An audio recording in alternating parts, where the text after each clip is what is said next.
to efficiently take down those objectives. Well, let's find out here in game number 2. TODAK with a composition looking to play for their exact style. They like that curve, they like to go wide, and they like to scale. However, RSG on the other hand, it's all about that big wombo combo. How they've turned the tables here as we jump into the land of Dawn. Ladies and gentlemen, this is going to be game 2 between TODAK versus RSG. TODAK going to be adapting to the composition, and so far, even though Faramis doesn't have a high win rate, but RSG has just shown them why it deserves its, I would say, stats a little bit better. Wrongly, Prestige, I would say. Prestige, stature, pedigree. Come on, I can do this all day. pick your synonym. I got them all. Yeah, it's just a little bit weird, you know. If you think about how sad that Faramis that's that low, but so far most of the win rates are from a Faramis on the mage role instead of support. So hopefully TODAK does have something in hands, because for Maze taking a little bit too much damage, trying to cut the creep waves, and he's gonna be able to escape. Nope, he's not. He's trying to. Oh, he's playing this perfectly. Maze, the movements, hopping back and forth through the turtle pit. Nicely done.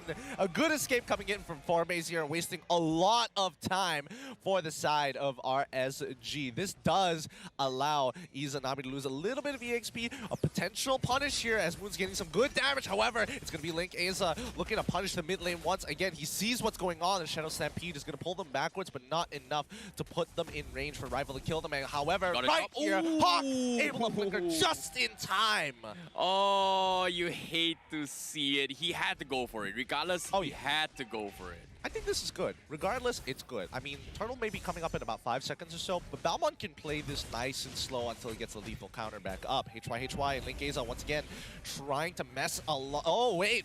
Maze actually decides to take the way the dragon onto HY to buy an extra little bit of time for Balmond to speedily try and steal this away. He does have the Demon Slayer, so this should be more than enough. He already has his lethal counter, guaranteeing the Turtle for the first objective. Yep, objective driven coming from TODAK. They've got the turtle. They are going to be able to snowball a little bit. So I like the idea that, like you said as well, Maze is understanding that he needs to make a lot of space. He's kind of like the flashy playmaker, and we've seen so much flashiness in just game number 2 compared to his previous game where he was just forced to sit idly and do absolutely nothing.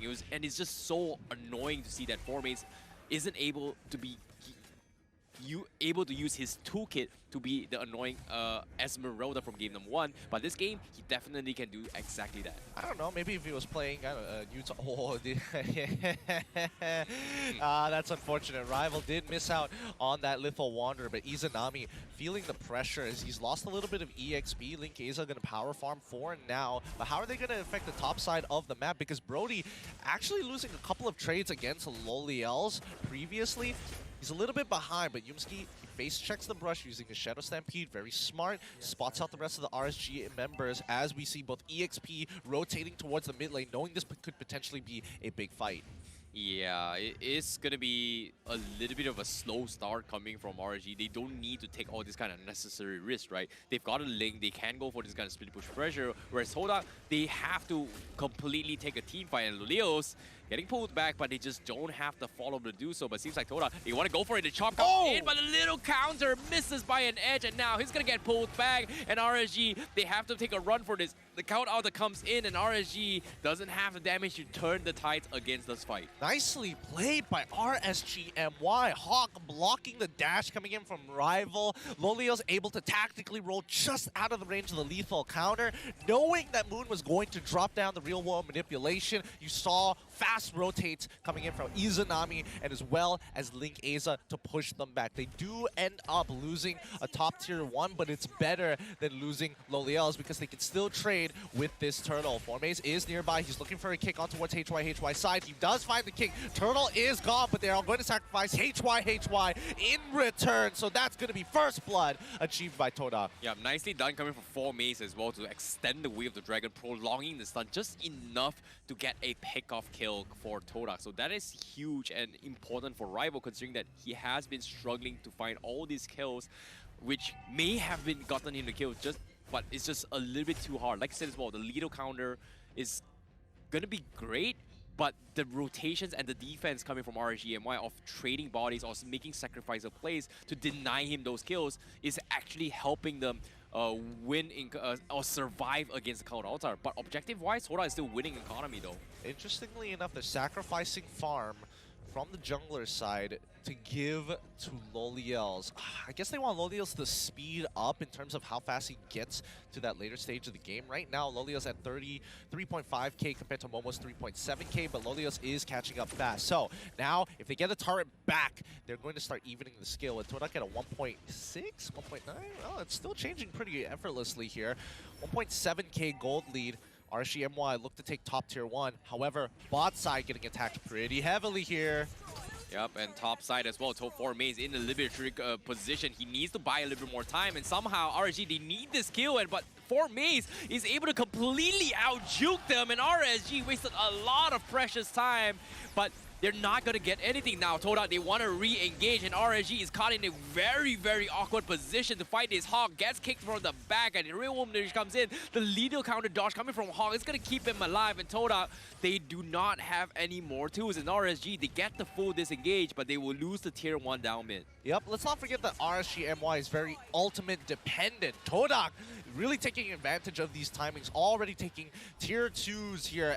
They should be able to get bottom tier 2 as well. Cracking open mid tier 1 is going to be huge as TODAK now have the space to work with and can start invading the enemy jungle and especially denying Link Eza that purple buff. Rival going to be easily taking away the turtle here. Ooh. Oh, that was close. I thought he was gonna. I thought Farmers was gonna get a kickoff on Link Eza. I'm not gonna lie. Not gonna lie. I was hoping that actually happened, but at the same time, Formis is going for a tanky choke playstyle. He's more like a space creator now, trying to punish RSGMY's rotation rather than the traditional damage. I would say side lane choke. In this case, it feels like he has just more room to just make a lot of space for the team. And RSGMY, they can't cope with all this tankiness that TODAK is just bringing to the table. And they need to find a way to have a little bit more damage. Like you said as well, Loliels needs to power farm, but to what extent can he burst him off? Because right now, TODAK, they cut him off the rotation. Loliels gets a free shot in. The count outer comes in. They're still relatively healthy, but they isolated all Loliels. But 4 Maze has to back up because the rest of TODAK, they don't seem to have the damage. Rival comes in. They will finally take him out. They will clean out. And Link Eza left alone, and he's gonna run for his life.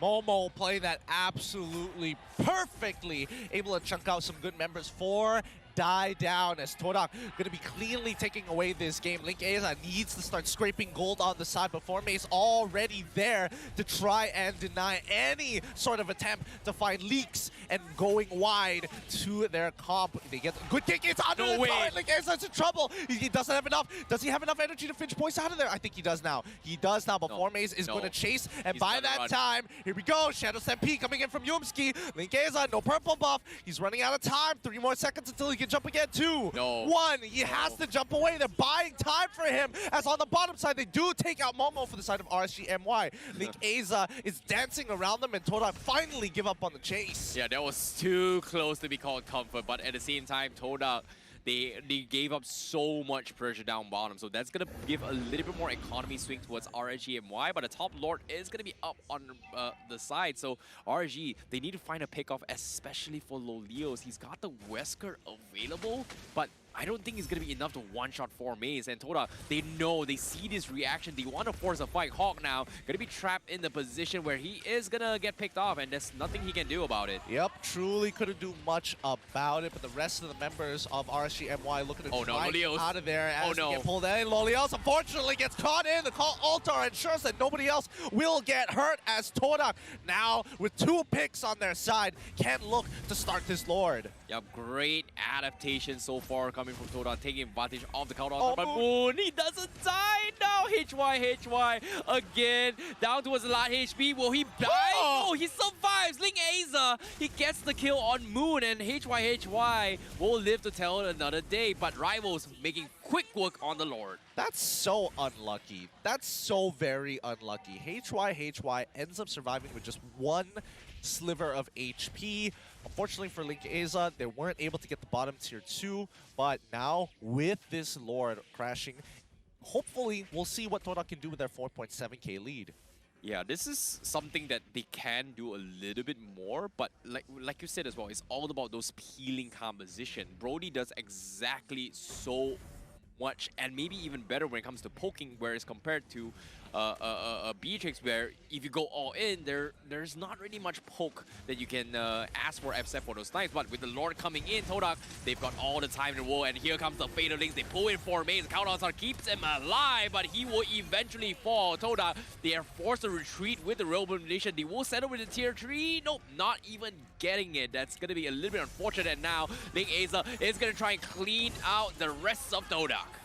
It's looking good so far. Moon trying to use his movement, but Rival finds a flank onto Izanami. He ends up dying. He doesn't have his black shoes, and that's going to be a 1-for-1 trade. RSG MY might be losing out a little bit here. Rival's a little tanky. Hawk once again to the middle of the fight, but doesn't have his ultimate just yet. It's going to be up to HY to play it slow, but Loliel's great snipe takes away the orange buff. Yeah, that was huge. This is going to help him a little bit more when it comes to defense, but TODAK, they might have messed up a little bit more, but the enhanced minions are still pushing in, so they are going to clear up all the turrets, while Link Aza has been split pushing throughout the entirety fight to try and keep the match alive as long as they can, to try and make and punish the mistakes of TODAK. And Link Aza, ooh, if he gets pulled down and TODAK makes a quick jump on it, he might be in a little bit of trouble. Yeah, I think TODAK have more than enough damage to do that, right? And I think that RSG MY, again, they have to be very conservative of their ultimates because TODAK can play really, really slow and wait for RSG to respond. Menace Rage already coming up. Formace looking for a kick onto anybody. Real World Manipulation is going to zone the rest away, maybe forcing Lolios to get out of there, but Hawk, he's so low. Torn Apart Memories come out, but nobody is dead just yet. Izanami is low. Oh. He doesn't want to die to the burn, and the Genius one has to take the black shoes back. Link Aza now sees an opportunity. He could look to get into the middle of that fight, but Formace, it's too risky. RSG back off. Yep. And Yumski now buying a little bit more time. He still has the hook, but Fatal has been expended. That's not exactly what you want for. And counter also comes in. HY gets kicked in, and Momo will get the kill. The Wesker comes in, coming from Leos, but he's trying as much to try and take down 4 mains, but Rival comes from behind. They flank on towards RSG, and Link Aza getting taken out is not going to help them off. The rest of RSG, they have to make a run for this, and Rival slowly peeling them away, but will force to retreat this fight. 3 more seconds until the Luminous Lord. And now with this upgrade here, RSG MY unfortunately aren't in a position to take this fight away. Every single time they jump in, Yumski drops the call Altar. There's just so much temp HP to cut through. And even with a good combo, it's still difficult when you're under fire from above with this real world manipulation. Yeah, it is so annoying. Moon is just doing so much work for the team in terms of utilitarian, and he doesn't actually do too much. He doesn't have a lot of kills, but he's doing so much when it comes to all these massive team fights, right? RGMY, as long as Lolios doesn't get focused on, he's going to be able to do a decent amount of damage, but to what extent? That's going to be my question. To what extent? Because now, they don't exactly have an answer against rivals, and he's gotten to the stage where he's so tanky, and Lolios doesn't have a Demon Hunter Sword or anything that can actually chunk through his tick HP as of yet. I mean, the only way that they're going to be able to do that is actually get that catch onto Momo, right? I mean, he's dishing out a lot of damage. If they can cancel Moon's real world manipulation at the same time, that would be ideal. But here we go. This might be the final battle here as TODAK slowly walk up. Yumski just holding his distance. Conceal being used by Hawk here. That's second inhibitor already going down as TODAK playing extremely disciplined, not looking for any engages, waiting for RSG MY to make that first move. But at what cost? As they've already taken 2 inhibitors and they're looking for a third one. If they get this, RSG MY are in a lot of trouble whether they actually win or lose that fight. Real world manipulation already comes out. Fatal Links catches 3, but the call Altar comes out just in time. The back line's in trouble, and Lolios should be dead here. Does he make it out? Lethal counter supports that kill, and it's going to be the inhibitor next that falls. Bladed Tempest is already out. The kick from Formace buys some time on towards it, but it's too late. Inhibitors are down, Crystal down, and TODAK sealed.